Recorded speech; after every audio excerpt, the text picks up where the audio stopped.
we stand before the dark and foreboding castle of the Demon Lord, where a group of adventurers finally arrives at the gate after discovering the enemy leader's location. The group's mage says that Yuga is capable of leading the team to victory, so he calls his companions together for this final battle. With that, the castle gate opens, and red eyes can be seen along with ghastly groans echoing from inside. Yet without showing a trace of fear, Yuga enters with his friends, and they immediately come face to face with one of the Demon Lord's bodyguards, one of his minions, who displays an unsettling confidence despite being vastly outnumbered. The mage casts a spell at him, but the demon cancels it with incredible ease. Next, a warrior steps forward and unleashes several sword strikes, but the opponent is fast enough to evade each attack and then kick the swordsman back into place. Then a companion casts a support spell on Yuga to increase his power, and he feels ready to attack with his Excalibur skill. At that moment, the demon counters with Infinite Darkness, a spell so strong it instantly devours Yuga's attack and explodes over the adventurers. After taking such overwhelming damage, Yuga wonders if this is the end as he slowly closes his eyes. Meanwhile, the demon approaches the group and is left speechless by the beauty of the priestess. At that moment, one of his subordinates asks their captain if they should finish off the enemies, and the superior jolts, remembering he had ordered the minions to stay hidden. The three underlings notice their leader staring strangely at the girl, but he insists he is only deciding what to do with the four adventurers. The minions assumed they would eliminate the humans, but the captain instead orders them to dump the enemies in a nearby village. And as the beautiful priestess is carried outside, the demon feels the sadness of parting with such a lovely woman. A month later, one of the Demon Lord's right-hand men asks Yoki how many times those unbearable heroes have tried to get past him, and the captain answers Lord Zackle that he has been challenged exactly 13 times. Zackle says those heroes are worthless if they keep losing to someone like Yoki,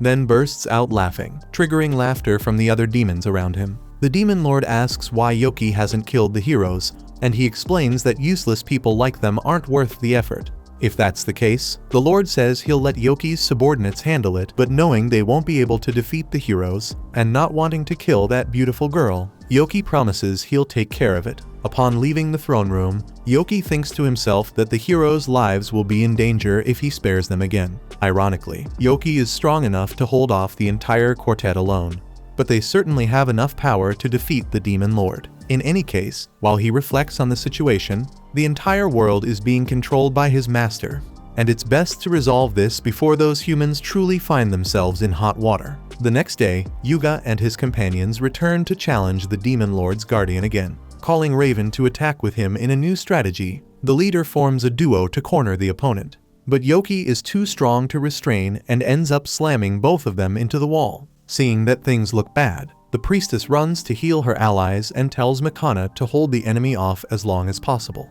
To make sure the demon stays away, the sorceress fires her strongest spells at Yoki, but none of them work, giving the unwanted guests a small break. Yoki waits for the girl to heal her friends before delivering a threatening speech. Once back on his feet, Yuga asks Cecilia to buff him, and once she does, he uses Excalibur again, this time gathering a far greater amount of energy in hopes of finally defeating the enemy who has been the group's biggest obstacle. After Excalibur detonates on top of the demon, Yuga watches closely to see the result. But as the smoke clears, completely unharmed, Yoki asks when these humans will finally understand they cannot defeat him. Yuga replies that they must bring down the Demon Lord at any cost. In that case, Yoki demands they leave the priestess in the castle, and then he'll let the others pass. Naturally, Yuga refuses, but Makana tries to convince him otherwise. They have no chance against this man, and as difficult as it is, someone must choose between the life of one priestess and the life of the entire world. Hearing this, Yuga becomes anxious, trying to think of a solution.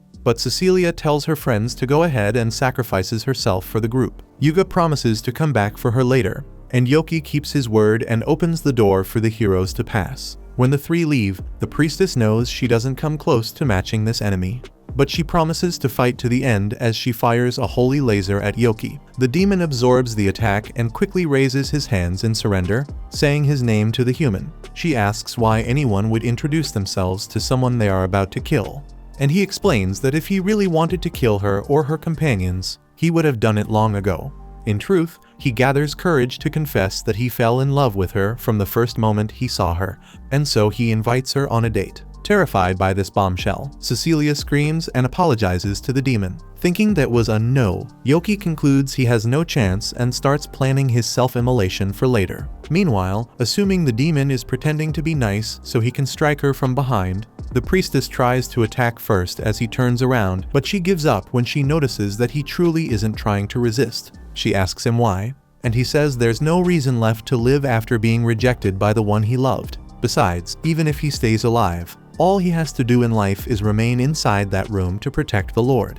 And he doesn't even have permission to go out and attack human villages. Still, truth be told, he doesn't even want to do that. Cecilia accuses the demon of lying, because all demons are cruel, including their leader, who wants to dominate and destroy humanity. Yoki explains that he may look like a demon, but he was actually reincarnated from another world and is human on the inside. Since that's the case, the girl asks why he serves the demon lord if he could defeat him with his vast power. Yoki explains that if he did that, he would be appointed as the next lord, something he doesn't want. Because of that, Yoki spends his life confined every day, with no chance to do anything. What he wanted was to put an end to his own pathetic life. But that changed when he met Cecilia, who gave him the feeling of what it truly means to be alive for the first time. However, now that he has been rejected, he has once again lost the desire to continue living. Even so, Cecilia says he shouldn't feel that way, since he has the power to turn this war around. And if he really has even a little humanity inside him, he should use that strength to change the course of the battle against the demons. With that, inviting him to fight by her side around the world, the priestess extends her hand and says there is still time. Sometime later, in the Kingdom of Clarity, the group of heroes sent to the Demon King's castle is decorated by the king for their incredible feat of defeating the enemy leader. For that reason, That's Orda Clarity, with his authority as the highest ruler of that kingdom, declares the beginning of a 3-day celebration to commemorate the victory. Meanwhile, watching the royal capital from afar, Yoki rips off his own horn, presenting themselves to the people after their act of bravery. The group of heroes parades through the crowd. Yuga says they wouldn't have won if not for Cecilia, and that makes Mirika jealous. Back to Yoki.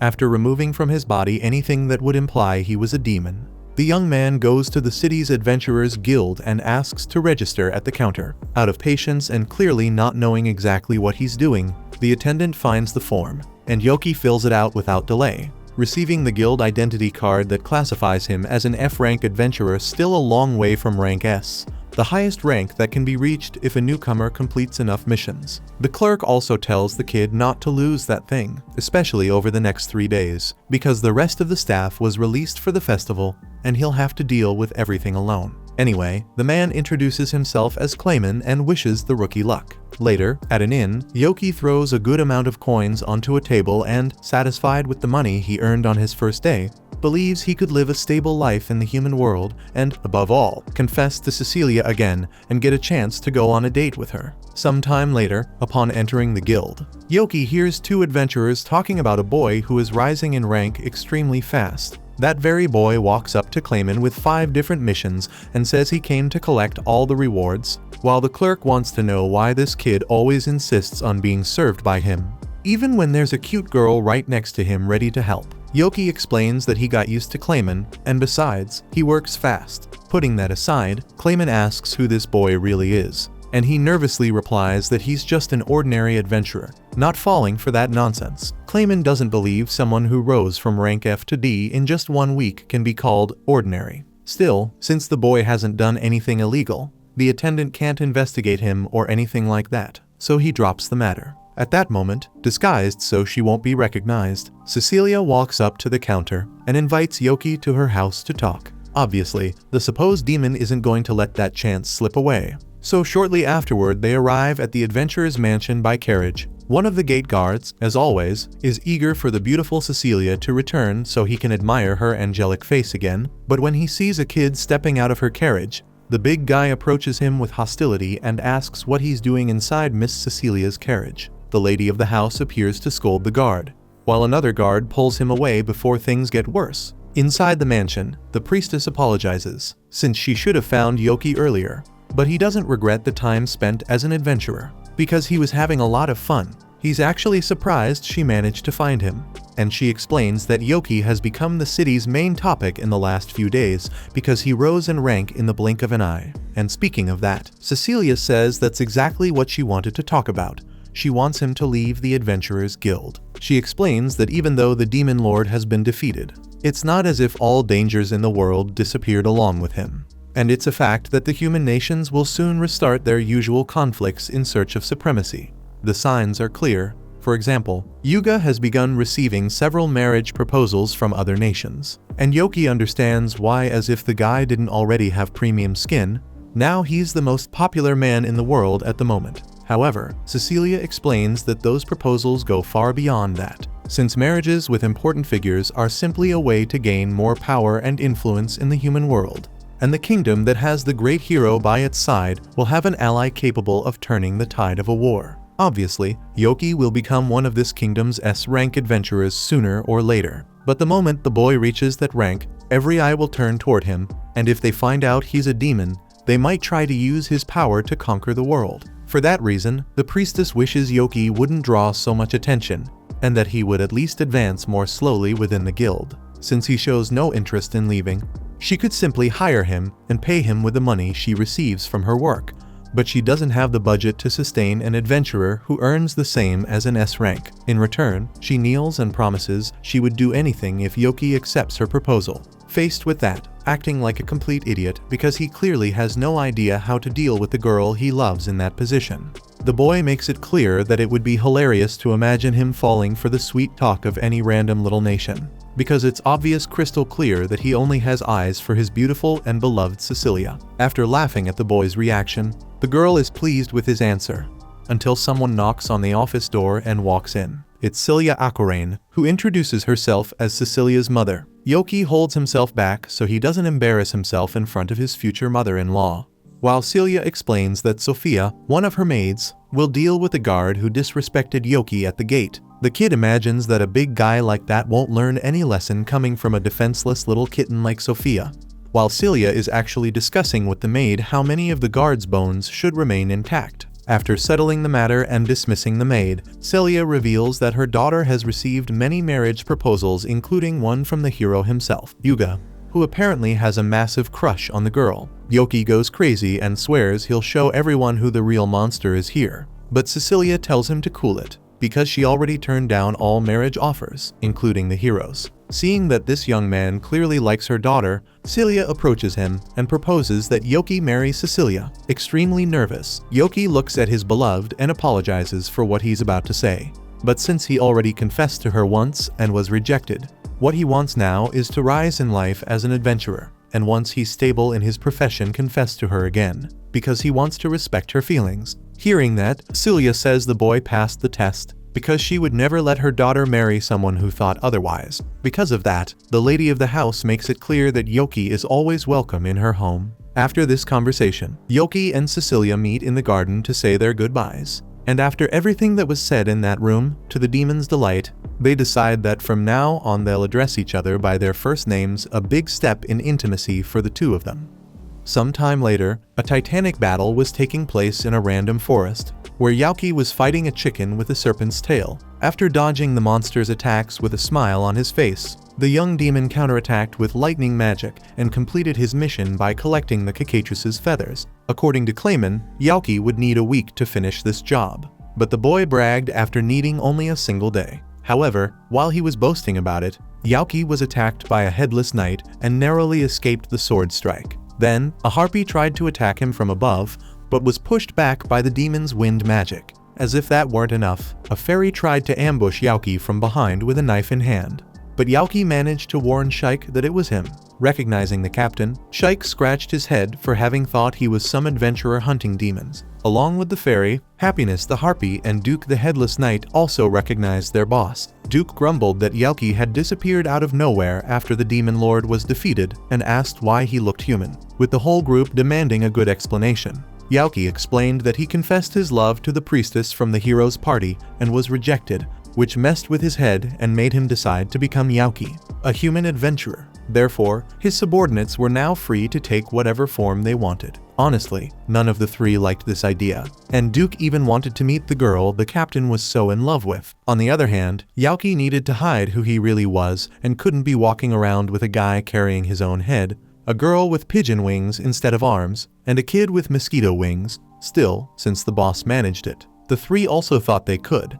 So, Yaoki demanded that his subordinates be ready for anything. But right at the start of this new journey, when Yaoki met Cecilia again at her house, the girl scolded him for plucking Happiness's feathers, which is considered a serious crime for a harpy. Later, Yaoki, Cecilia, and Duke sat down for tea while the other two played in the backyard. Cecilia thought Yaoki's subordinates didn't look like demons, so Duke explained that he was a Dullahan, Happiness was a harpy, and Shike was a pixie. He even wanted to take off his head to show the girl, but it was stuck to his helmet and armor. Yaoki complained that his companion talked too much and didn't act like a proper Dullahan, and the subordinate replied that this was the captain's fault. In fact, he hadn't liked the captain at first. Back when Yaoki was known for being a recluse, when Duke's superior, Zekier, entered the boy's room to order him to kill some humans, Yaoki responded aggressively and refused, so he was sent to solitary confinement. Since that kind of behavior was unacceptable for a demon, Duke was told to deal with the kid. But besides losing the fight, he also lost the argument, because Yaoki filled his severed head with a bunch of ideas. In any case, Duke and the others had become very fond of their boss. Speaking of Shike and Happiness, the two had disappeared, and Yaoki feared they had entered the mansion, where their true identities could be discovered. Because of that, the trio went looking for them and found Shike on the lap of Celia Aquarain, Cecilia's mother. Yaoki asked if the boy had caused trouble, but the woman loved children and had simply kept him company while he ran around the garden, until he got tired and fell asleep. Cecilia then asked about the girl who had been with Shike, so Celia explained that Sophia had taken her away, leaving the trio worried. Meanwhile, after dressing the girl according to the job, Sophia was telling Happiness that she had talent for being a maid until Cecilia arrived with the others and said that the girl was a friend of Yaoki's. Sophia apologized, thinking Happiness was the new maid scheduled to come that day, so Yaoki asked the harpy to change out of the outfit. But she refused and confessed she had always wanted a job and ambitions in life. So she was delighted when Sophia promised to show her the servants' quarters in the mansion. Since Happiness had decided not to leave, the others headed out and said goodbye to the new maid of Cecilia's mansion. During the farewell, Celia whispered to Yaoki that her daughter, besides being the priestess of the hero's party, also had connections with important people. Since she hadn't been resting much lately, the mother would make Cecilia take a day off tomorrow, so it would be nice if Yaoki invited her out. The next morning, embarrassed, Yaoki waited for Cecilia to arrive for their outing, and when she showed up in a carriage, the boy couldn't help falling even more in love with her different look. He commented that the glasses suited her, and Cecilia explained they were part of her disguise, since it would be a problem if people found out she belonged to the hero's party. Yaoki knew she was a kind of celebrity for being part of that group, and although she apologized for involving him in it, he assured her he would do everything to make her day off wonderful. Soon after, as they walked through the city streets, Cecilia asked for a new cake at a cafe, and, after looking at the sweets inside, it would be a great idea to stop by later. Then, she was enchanted by some flowers at a flower shop, and Yaoki couldn't stop thinking that she was much more beautiful than them. And after that, when she found an animal on the street and petted it, she said the creature was adorable. But Yaoki held himself back from saying who he really thought was adorable in that moment. Next, the potential couple visited a clothing store so Cecilia could try on some outfits, which only increased the attraction Yaoki already felt for her. When they left the store, Cecilia confessed that the everyday life she was enjoying with him had achievement as if scored the. At that moment, they come across an accessory shop and decide to step inside. While they're looking around, a guy recognizes Cecilia and shouts her name. So a woman quickly covers his mouth and calls him every name she can think of. Cecilia turns toward the voice and realizes that the ones who called her are Yuuga and Mikana, her teammates. Yuuga walks over and says he's also taking a stroll while enjoying a rare day off after so long, and even throwing a bit of charm her way. He invites the priestess to join him, something that immediately makes Yaoki jealous. Cecilia says she's with a beta friend today, so Yuuga goes up to Yaoki, looks him over from head to toe, and asks if they haven't met before. Yaoki denies it, saying it was just his imagination, but Yuuga lets it go and invites him to join the outing anyway. then pulls Cecilia into the accessory shop. Mikana, after complaining that this was supposed to be her chance to go out with the hero after such a long time, refers to Yaoki as a boring, ordinary citizen and tells him to do his best during this outing with the priestess. Depending on how things go, maybe Yuuga will give up on Cecilia and pay more attention to the mage instead, though she doesn't expect much from someone as dull as Yaoki. Annoyed with the mage while the other three are inside the shop, Yaoki thinks about how, according to what he heard, Cecilia rejected the hero's marriage proposal. Yet Yuuga still doesn't seem to have given up. But just because he's a hero doesn't mean Yaoki plans to give up either. With that winner's mindset, the demon walks into the store and asks his beloved if she found anything she liked, since he wanted to give her a gift to thank her for the other day. Listening closely, and visibly bothered by how the two are interacting, Yuuga cuts in and promises to buy an amazing present for Cecilia and for Mikana. Nervous because of this competition that Yuuga is forcing, Yaoki notices an interesting necklace and shows it to Cecilia, who blushes because she really likes it. In turn, Yuuga shows her a hair ornament, the most expensive accessory in the shop. So big it practically looks like a shield. Anxious to put it on her right away, the hero pulls her hat off, accidentally knocking off her glasses as well. The disguise gone, the people in the shop immediately recognize her as a member of the hero's party. In no time, even people outside hear the shouting and rush in to get a piece of Yuuga and Mikana when they hear the two are inside that shop. The three of them run off to escape the crowd, while Yaoki is simply left behind in the middle of the confusion, abandoned and alone. Even so, he doesn't give up and goes after the woman he loves. But instead of finding her, he comes across someone else, someone who is also loved by many women. This is Raven, the fourth member of the hero's party, who makes women swoon wherever he goes, even though he himself doesn't seem comfortable with it. Yaoki doesn't really know who he is, so a man next to him explains that besides being part of the hero's team, Raven is the commander of the knights. Seeing that the poor guy is in trouble, Yaoki points in one direction and shouts that the hero went that way, making the girls around Raven run off toward the spot he indicated. After getting the swordsman out of the situation, Yaoki pulls him to a safe place and becomes irritated when saying goodbye, since Raven doesn't even bother to give him a single thank you. Raven, however, was avoiding speaking as much as possible because by thanking him, he would reveal his real voice, and then it becomes clear why he's always so quiet. In reality, Raven has a somewhat teenage-sounding voice, which doesn't exactly give off a very masculine or imposing image. Because of that, and because some people laugh at his voice, he avoids conversations altogether, showing empathy. Yaoki says that everyone has something they want to hide. After all, he's a demon and knows that very well, though of course he doesn't say that part to the human, since only his mother and cousins were the ones who never laughed at his voice. Raven asks if Yaoki wants to be his friend. Despite the initial awkwardness at such a sudden and strange invitation,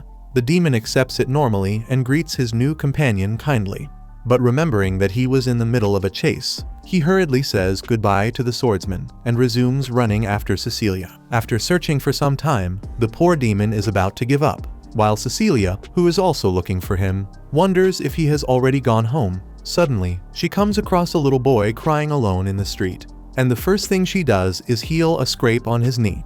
When the boy says that his mother disappeared, Yaoki appears out of nowhere like some sort of improvised social hero, and with an awkwardly forced laugh, he tells the child to stop crying because the great adventurer Yaoki will find his mother even if he has to search every corner of the entire world. Cecilia becomes irritated with her friend's childish behavior and scolds him for not realizing how serious the moment is. But Yaoki's intention was exactly to act that way so the child would cheer up, which ends up working, since the boy starts laughing. Although, in truth, he's laughing not because of the improvised hero act, but because of the scolding Yaoki just got. So, Yaoki and Cecilia go off to look for the boy's mother, though Yaoki is worried that people might recognize the girl again and cause another commotion. However, she assures him she'll handle it if it happens again, so the pair resumes what they were doing with more peace of mind. Meanwhile, somewhere else nearby, even though he's with Mikana, Yuuga is only concerned with finding Cecilia. While the mage complains that he's going to cause another scene and attract a crowd again, annoyed with her, Yuuga decides to ditch Mikana and go after the priestess no matter what, leaving the poor girl alone. It doesn't take long before he finds Cecilia next to Yaoki, returning the child to his mother. The woman has a genuinely warm smile on her face and seems to be exactly where she should be, while Yuuga looks behind him and finally realizes that Mikana is no longer with him. The next day, Yaoki is invited to Cecilia's mansion by her mother. Once there, Celia explains that her daughter fainted not only because of her hectic routine, but also because of yesterday's commotion, which was the final straw. Still, Celia assures him it wasn't Yaoki's fault, since it was just a cold. On the other hand, the woman believes that the little hero has quite a bit of blame for throwing Cecilia into that mess. And as if that weren't enough, she heard that when he found out Cecilia wasn't feeling well, he came all the way to the house to try to take care of her, but Sophia managed to stop him and send him away. At that moment, Yaoki wonders who the hell this Sophia is to have blocked the hero himself. Even so, knowing how hard the boy tried yesterday for her daughter, Celia asks if Yaoki would like to see how she's doing. Yaoki, of course, doesn't waste the invitation and is escorted by Sophia to the priestess's room. When the maid knocks on the door and announces that Yaoki has come to visit, the girl panics and asks for a few seconds to tidy herself up. When he enters the room, Yaoki apologizes for dragging her into that confusion, even knowing how tired she was. Cecilia, in turn, pretends that it really was his fault and, as compensation, asks him to accompany her on her next day off, which makes him feel like he just won the lottery. Because of that, acting as if he were a hero, he promises not to fail again next time and asks the maiden to enjoy the peace of her colorful cocoon while he eagerly awaits their second journey together. Cecilia bursts out laughing at the guy's nonsense. But when she starts coughing, Sophia appears instantly, puts him in a chokehold, and demands that he not speak so loudly so he doesn't harm the young lady's health. In fact, Sophia throws the boy out of the house as if he were a bag of trash, and Happiness herself closes the door in the captain's face, pointing out how powerless he seems now. After being kicked out, Yaoki finds Raven outside, and the swordsman asks for advice about someone he has grown very fond of. According to him, instead of laughing, this person said they were jealous of Raven's beautiful voice.